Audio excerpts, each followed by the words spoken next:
আসসালামু আলাইকুম। বরাবরের মতো এবারও আরেকটি পিঠার রেসিপি নিয়ে এসেছি। আজকে যে পিঠাটি বানাবো তা শুধু শীতের দিনে যে খাওয়া যায় সেটা কিন্তু না।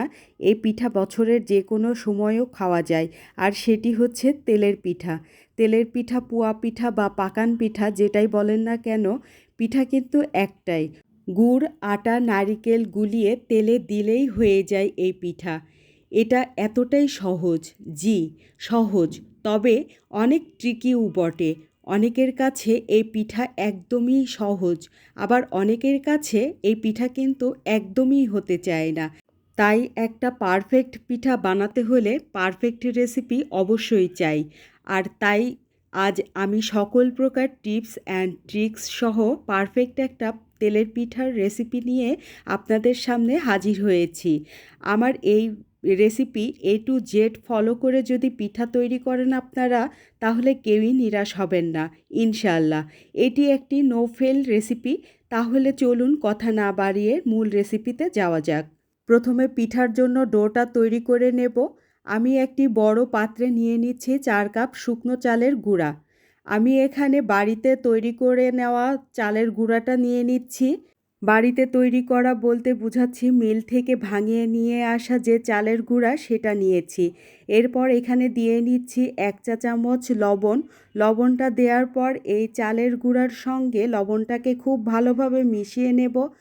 আপনারা চাইলে বাজারের কেনা শুকনা চালের গুঁড়া দিয়ে অথবা ভেজা চালের গুঁড়া দিয়েও এই পিঠাটা তৈরি করতে পারেন।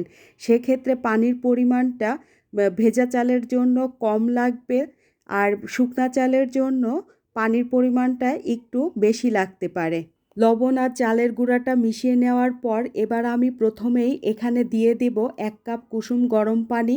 আজকের এই পিঠাটা তো আমি একদমই সনাতন পদ্ধতিতে তৈরি করব। মানে আগে আমার দাদি নানি মা খালারা ঠিক যেভাবে হাতে মেখে তৈরি করতো, তাই আমি আজকে একইভাবে ডোটাকে হাতে মেখে রেডি করব। আর আটা মাখাতে কিন্তু অবশ্যই কুসুম গরম পানি নিতে হবে। এতে করে চালের গুঁড়াটা খুব সহজেই ভিজে নরম হয়ে যাবে। আর এই গরম পানিটা একবারে ঢেলে দিব না, অল্প অল্প করে দিব আর মাখাতে থাকবো। প্রথমে 2 কাপ পানি দিয়ে চালের গুঁড়াটা মেখে নিলাম। এরপর আবার 1 কাপ পানির হাফ কাপ দিয়ে আবার একটু খুব ভালোভাবে মাখতে শুরু করেছি। আরও লাগলো হাফ কাপ পানি, আমি দিয়ে নিলাম। আমার টোটাল পানি লেগেছে 3 কাপ। এখানে আমি 3 কাপ পানি দিয়েছি। আপনাদের কম বা বেশি লাগতে পারে। যদি বাজারে শুকনা চালের গুঁড়া হয় তাহলে এর থেকে পানি বেশি লাগতে পারে। আর যদি ভেজা চালের আটা হয় তাহলে কিন্তু এর থেকে কম লাগতে পারে। এবার হাত দিয়ে নেড়ে নেড়ে মাখতে থাকবো প্রায় 8 থেকে 10 মিনিটের মতো। ভালো করে মাখানোর পর দেখবেন বেশ খানিকটা এই আটা নরম হয়ে ঘন হয়ে এসেছে। এবার একটি ঢাকনা দিয়ে এটা 10 থেকে 15 মিনিটের জন্য রেস্টে রেখে দিতে হবে, ঢেকে রেখে দিতে হবে। রেস্টে রাখার পর চালের গুঁড়া ভিজে অনেকটাই সফট হয়ে ফুলে যাবে। এতে করে পিঠাটা বানাতে সুবিধা হবে এবং পিঠাটা ফুলবে, অনেকটাই ফুলে উঠবে। এর জন্য এতে কোনো এক্সট্রা করে খাবার সোডা বা বেকিং পাউডার দিতে হবে না। বেকিং পাউডার দিলে দেখা যাবে এই পিঠাটা ফুলবে ঠিকই, পরে চুপসে যাবে। কিন্তু এভাবে সনাতন পদ্ধতিতে যদি আমরা পিঠা তৈরি করি তাহলে পিঠাটা অনেকক্ষণ ধরে এটা ফুলে থাকবে, কখনো চুপসে যাবে না। এই তো 15 থেকে 20 মিনিট পর এবার এই ভেজানো চালের গুঁড়ার সাথে অ্যাড করে দিতে হবে ময়দা 1 কাপ। এই ময়দা পিঠাটাকে নরম করতে সাহায্য করবে। পিঠাগুলো অনেক বেশি সময় ধরে নরম থাকবে।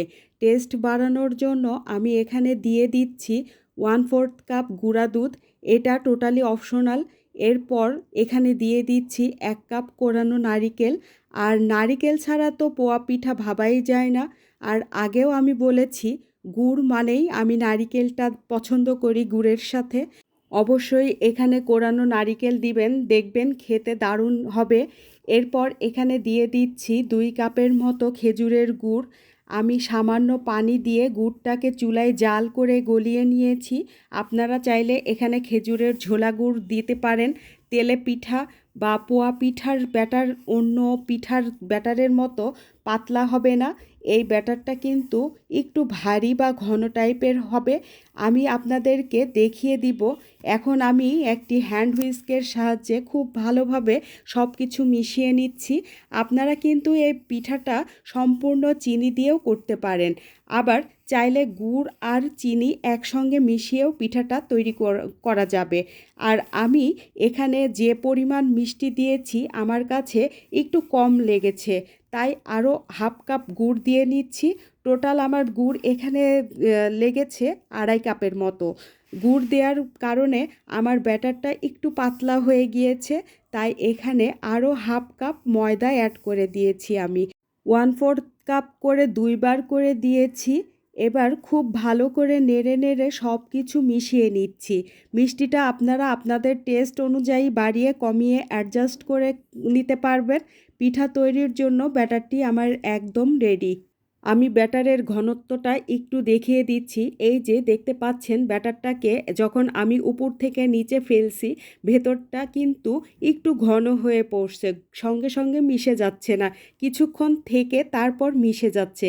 এটা আসলে মুখে বলে বোঝানো যাবে না, দেখে নিশ্চয় বুঝতে পারছেন আশা করি। পিঠা তৈরির জন্য এই ব্যাটারটা একদম পারফেক্টভাবে রেডি হয়ে গিয়েছে। এবার আমি চুলায় একটা কড়াই বসিয়ে দিয়েছি। আর আমরা সবাই জানি তেলের পিঠা মানেই কিন্তু ডুবো তেলে ভাজতে হয়। তাই আমার ছোট্ট কড়াইয়ে আমি পরিমাণ মতো তেল ভালো করে গরম করে নিয়েছি। আমি একটা মেজারমেন্ট কাপে মেপে ব্যাটারটা তেলে দিলাম, যেন আমাদের সবগুলো পিঠা একই সাইজের হয়। আর চেষ্টা করবেন তেলের পিঠা ভাজার জন্য এমন ছোট ডিপ কড়াই নিতে, এতে করে পিঠাগুলোর শেপ সুন্দর থাকবে। তবে ছড়ানো কোনো ফ্রাই প্যান নিতে যাবেন না, তাতে কিন্তু তেলে পিঠার শেপ ঠিক থাকবে না। দীর্ঘদিন ধরে তেলের কাজ করা অর্থাৎ ভাজাভুজি করা তেলের কড়াইয়ে ভাজতে চেষ্টা করবেন, এতে লেগেও ধরবে না। ব্যাটারটা যখন দিবেন মাঝখানে একই জায়গায় দেওয়ার চেষ্টা করবেন। তেলের টেম্পারেচারটাও কিন্তু খুবই গুরুত্বপূর্ণ। তেলটাকে খুব ভালো করে গরম করে নিতে হবে, ঠিক ধোঁয়া ওঠা গরম। আর গরম হয়ে যাওয়ার পর চুলার হিটটাকে মিডিয়াম করে দিতে হবে। কথা বলতে বলতে পিঠা ভেজে ফেলেছি। আপনারা হয়তো লক্ষ্য করেছেন সব পিঠাগুলো অনেক বেশি ফুলকো হয়েছে। পিঠাগুলো কিন্তু নিজে নিজেই ফুলে উঠেছে। তাকে কোনোভাবেই কিন্তু আমি কোনো কিছু দিয়ে কিন্তু ফুলাচ্ছি না, নিজেই ফুলে উঠছে। সমস্ত টিপস যদি ফলো করেন, সব কিছু ঠিকঠাক রাখলে পিঠা ফুলতে কিন্তু বাধ্য। এরপর থেকে আপনারা যতবার তেলের পিঠা বা পোয়া পিঠা তৈরি করবেন, সবগুলোই পিঠা হবে এরকমই পারফেক্ট, এরকমই ফুলকো ইনশাল্লাহ। আমি পিঠা ভাজতে ভাজতে বাকি পিঠাগুলো কিন্তু ঠান্ডা হয়ে গিয়েছে। আর এই ঠান্ডা পিঠাগুলোই আমি আপনাদেরকে একটু ভেঙে দেখিয়ে দিচ্ছি। ঠান্ডা হয়ে যাওয়ার পরও কিন্তু পিঠাগুলো অনেক বেশি নরম এবং অনেক বেশি ফুলকো রয়েছে। পিঠার ভেতরটা আপনাদেরকে একটু দেখিয়ে দিচ্ছি। আর এই যে দেখতে পাচ্ছেন, পিঠার ভেতরটা যদি এমন হয় তাহলে বুঝতে পারবেন আপনাদের পিঠাগুলো হয়েছে একদম পারফেক্ট। কারণ এটাই হচ্ছে পারফেক্ট পোয়া পিঠা, পাকান পিঠা অথবা তেলের পিঠার আসল লুক। আশা করছি আমার আজকের রেসিপি আপনাদের কাছে খুবই ভালো লেগেছে আর সহজও লেগেছে। তাহলে আজ এ পর্যন্তই। সবাই অনেক বেশি ভালো থাকবেন, সুস্থ থাকবেন। আল্লাহ হাফেজ।